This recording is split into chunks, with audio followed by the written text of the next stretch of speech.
What is up, guys? Welcome to another video, and today we've got episode 2 of Let's Talk. Basically, this is going to be a Wednesday series for Double Upload Wednesdays, but obviously Sunday was kind of like an announcement video. Today we're actually going to get into the nitty gritty, and that's the first real episode of Let's Talk.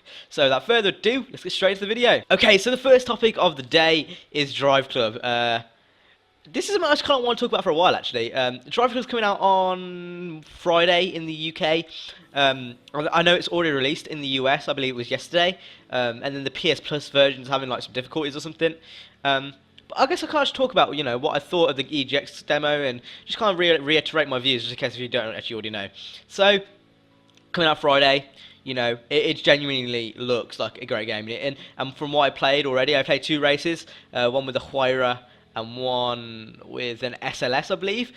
It was sick. It was really good. It was really fun. It wasn't anything unique, but what they did with the game was they had the standard controls of any standard, racing game, times it by maybe 5, not 100, just 5.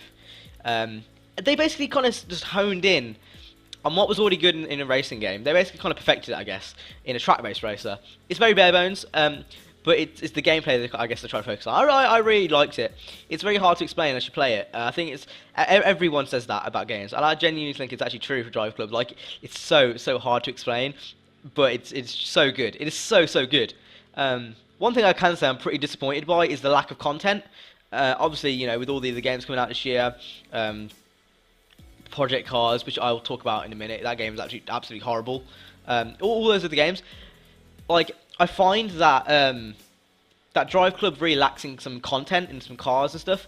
But overall, gameplay-wise, the actual game itself, I can't wait to finally use my PS4 for once. I'm not sure if you can see that, but that is genuinely dust. There's dust like around there, and I cannot finally wait to finally use my PlayStation 4 for once. It seems like my Xbox has had all of its use recently in the past 3 months, and my Xbox is my PlayStation 4 has just completely been put to the side, and that annoys me because I want to play my PlayStation 4. I really want to play it. So Driveclub Friday, definitely very hyped for it. Definitely can't wait to play some games on my PlayStation 4 again, and I guess we'll just see how that turns out. Okay, the next thing is kind of a bit odd. This is something very random, and I don't imagine many of you guys will be interested, but I'm going to talk about it anyway. It's Pepsi and Coke.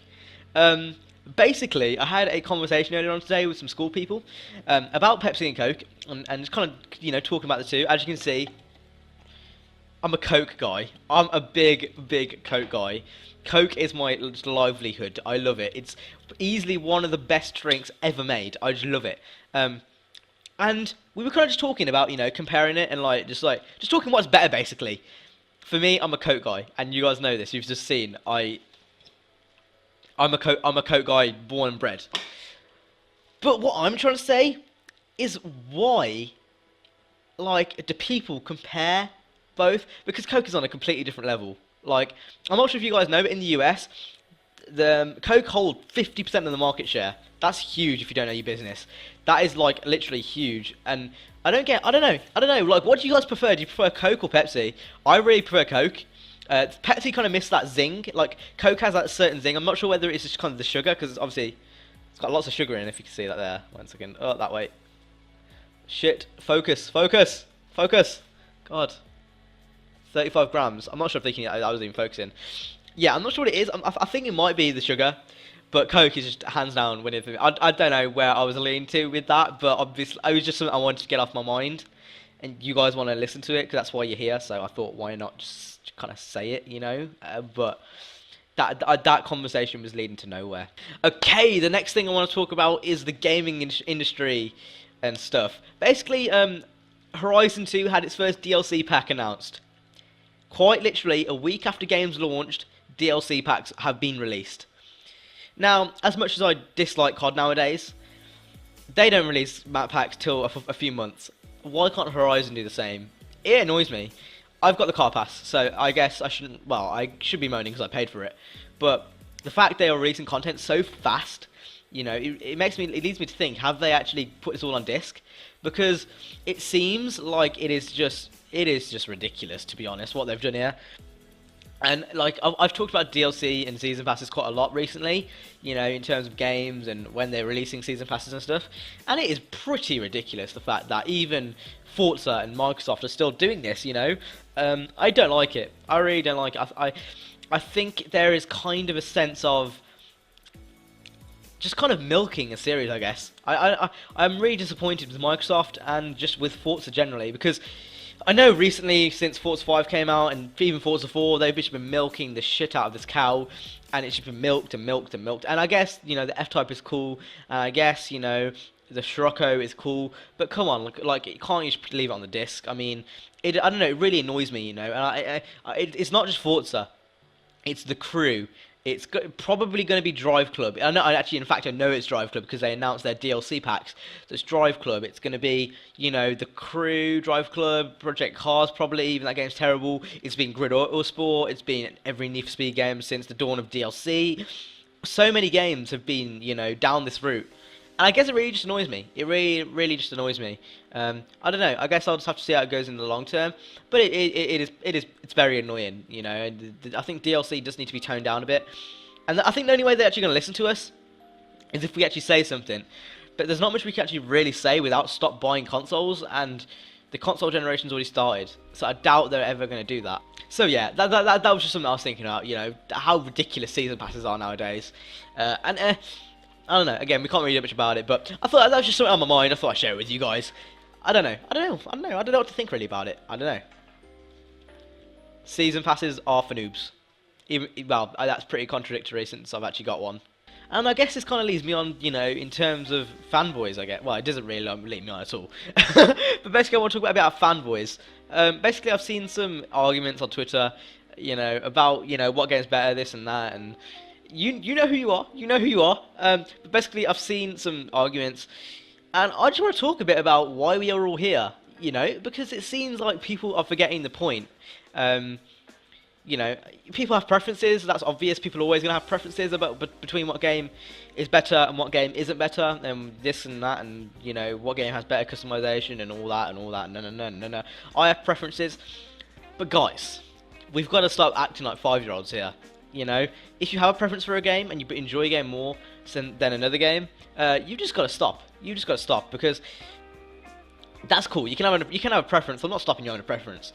But having arguments about it, like, it annoys me. It doesn't just annoy me. It annoys every immature person in this community, because having a preference and then fanboying over something is just completely immature, and everyone knows that now. Obviously, everyone knows that. And I guess in a way, I guess it kind of proves you're passionate, but in another way, it proves that you are just completely not acting your age. If you're defending yourself, I can see a bit more of reason to why you're not in the wrong. But still, I don't know. If someone comes at you saying, you know, Driveclub is da da da, you just gotta ignore them. Like, I get this all the time, saying I'm a PlayStation fanboy, I'm a, you know, Crew fanboy, I'm a Forza fanboy. I get this all the bloody time. You just gotta learn to ignore, remove. That's all I do. Every time, I remove. Or I make an example. I'll be like, I don't know, what would I say? And I'll be like, yeah, I am a Forza fanboy, enjoy your block. Or like, I don't know, make a smart reply, you know. But I think we need to start learning how to ignore people. As a community, and as a group of people, we need to kind of adapt and learn that. And I don't know. I feel like as a community as a whole, we're not doing that at the moment. Even in the Forza community, with the rear wheel drive drifting and all that jazz, people just get so annoyed. And it's like, aren't we here to all do the same thing and just go sideways? You know, we're all here to go sideways. We're all here to drift. Can we not just enjoy Forza and stop having these petty arguments about nothing? I don't know, like, even in, like, everywhere. It happens everywhere. It doesn't just happen in gaming, it happens everywhere. But, you know, like, even the Pepsi and Coke sort of thing, I guess, you know, that's pretty, I don't know, that was me asking you a question. It wasn't me saying Coke is the best STFU.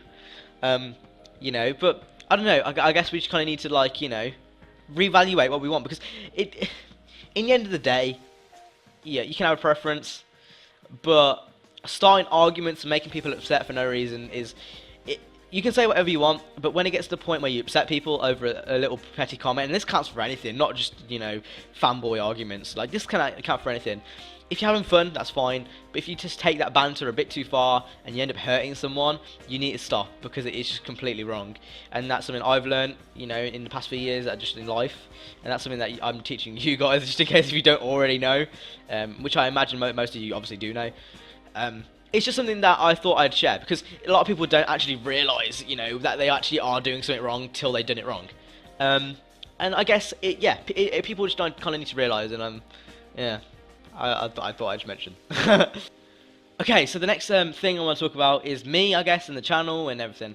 I kind of like to just talk about this every single day, just every single episode, just kind of, you know, reiterate what's happening with me and you. Basically, I was thinking through yesterday about what I want from YouTube, and, you know, where I am, where I stand, I guess. I am community. That is what I am in my channel, and in the sense of StraightUpHippo is community. We are for you guys. You know, whether you play Forza, whether you play Driveclub, whether you play Gran Turismo, you know, whatever, Halo, I am community, and I'm gonna bring you guys what you want. The video, what's it called? Sounds of Horizon. Someone has to do a LaFerrari, I did a LaFerrari. It's as simple as that, you know. I am community. I do what you guys ask. If you have a great suggestion for a series, I do it. I perform on those ideas, and I guess I didn't forget that. I forgot I was an underdog. I'm an underdog in the racing community, and I guess I got a bit carried away, I guess, with my sub growth.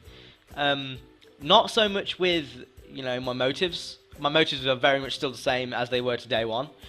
But I guess I got a bit carried away, thinking, you know, that maybe I could blow up soon, and I'm not gonna blow up soon. Like, that's obvious. I am community for you. I'm here for you guys.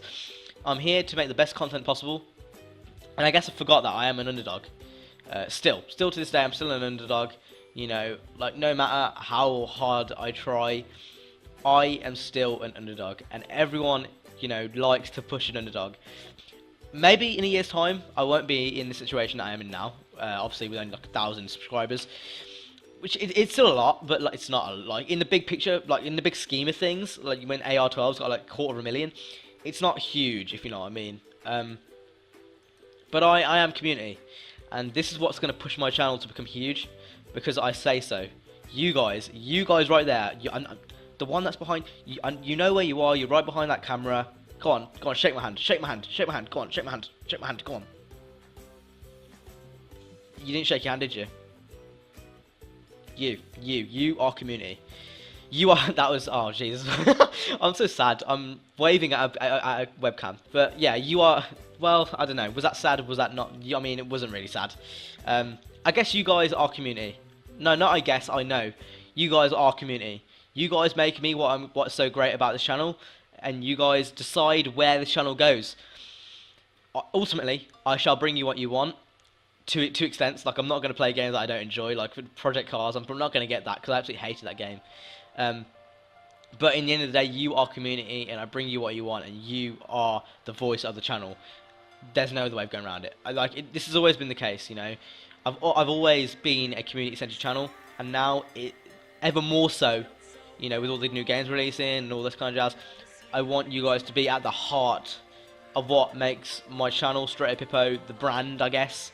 Not the brand, just the channel and the website and just the connotations around it. So great. I want you guys to be, when maybe in a couple years time, you know, people look back at the racing community in 2014 and they think what was so great, I want them to remember that, oh, StraightUpHippo's community was pretty cool, or StraightUpHippo, the people I met 3 friends in the StraightUpHippo community. I want that. That is my ultimate goal for YouTube, is just to have a community of friends. Saying that, forum links are down in the description if you want to go talk to me in the chat. I'm usually there quite a lot. I promise this was not just a full-on advertisement for my forum. That is genuinely what I want.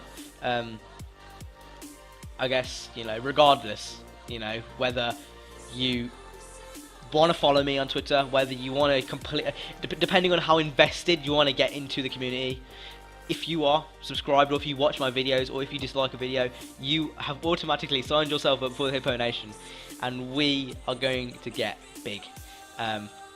It may be, you know, in a couple of weeks' time. It may be in 2 years' time, 3 years' time. But I promise you guys that you will be part of the community, and you will not be forgotten. You know, whenever you subscribed, you guys are what make this channel great. And I guess I've rambled on for 5 minutes just talking about this. So I guess I'll call it a day. If you guys enjoyed this Let's Talk episode, make sure to hit like, subscribe, and Twitter, Twitch, forum chat, mini chat, and all that stuff is down in the description below. It's all down there. And I will see you later. Peace.